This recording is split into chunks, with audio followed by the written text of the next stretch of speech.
When grace is joined with wrinkles, it is adorable. There is an unspeakable dawn and happy old age by Victor Hugo. This quote so well says what I have learned about those who are elderly. For those who've had an influence in my life and have shown me how dealing with sorrow and infirmities, you can still live a happy and joyful life. I have had great examples in my life, and two of those great examples are my grandmothers. One of my grandmothers was diagnosed with macular degeneration in her late 70s, and and she is now 97, and during this time, she has never once complained about the loss of her sight. She has found ways to fill her life with joy by spending time with family and by learning to listen to books on tape. She socializes with friends. There was a time that we went on a family reunion and we went to Lake Superior in northern Minnesota, and one of the places we go to when we're up there is called Gooseberry Falls, and she wasn't able to go on the hike with us down to the falls.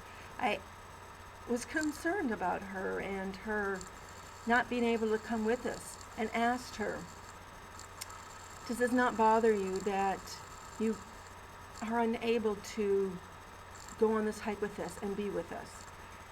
And her response was something I will always remember. She said, I have had a full life. I have been blessed. I have done many things. And now I'm just grateful to be here with my family and to be able to enjoy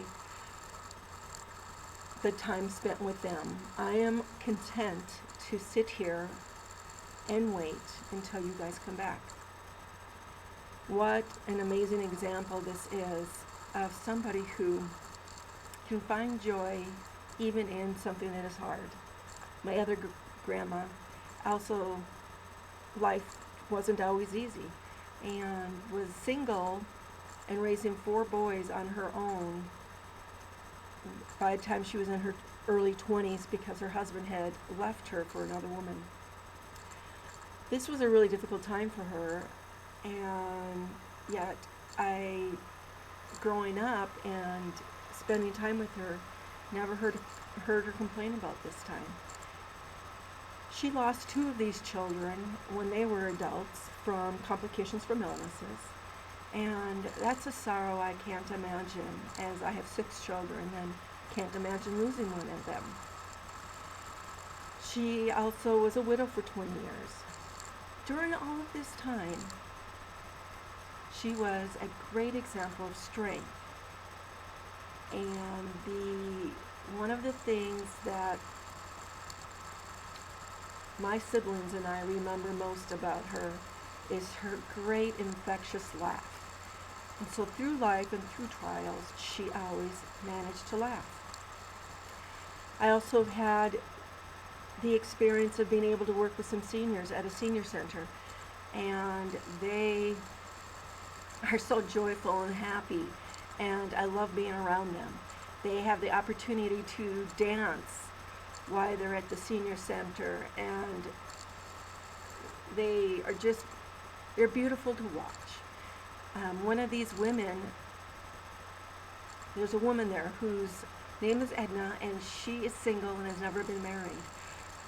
My husband makes sure that she gets to dance a couple of times because she doesn't usually get asked to dance.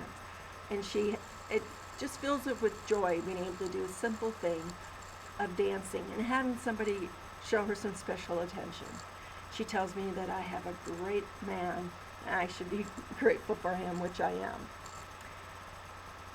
I now, as I am in my early 50s, cherish the relationships that I have with my mother, the relationship I have with my mother-in-law, with some seniors in my ward. These are some of the relationships I cherish the most. They are great examples of living through difficult times. They have wisdom, and they have grace, and they are beautiful. So let me repeat this quote again from Victor Hugo that tells how I feel about those who are elderly in my life. When grace is joined with wrinkles, it is adorable. There is an unspeakable dawn and happy old age.